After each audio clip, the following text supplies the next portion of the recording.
Hello guys, welcome back to Mallu cricket world. അപ്പോൾ രാഹുൽ ദ്രാവിഡിന് ശേഷം Indian പരിശീലന സ്ഥാനത്തേക്ക് ആര് വരുമെന്നാണ് ഇപ്പോൾ ചർച്ചാ വിഷയം.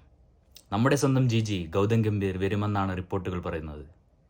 എന്നാൽ പരിശീലന സ്ഥാനത്തേക്ക് അപേക്ഷിക്കാനുള്ള സമയപരിധി ഓൾറെഡി കഴിഞ്ഞിട്ടുണ്ട്. BCCI ഇതുവരെ പുറത്തുവിട്ടിട്ടില്ല, പേരുകൾ ഇതുവരെ പുറത്തുവിട്ടിട്ടില്ല.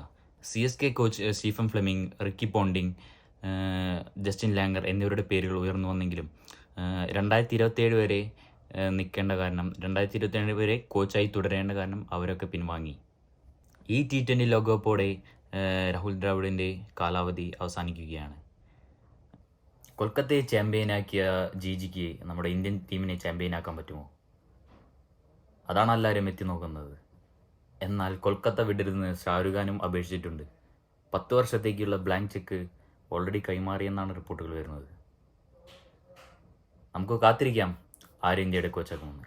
ഇതുപോലുള്ള ക്രിക്കറ്റ് വീഡിയോസിന് ഫോളോ ചെയ്യുക മല്ലു ക്രിക്കറ്റ് വേൾഡ്.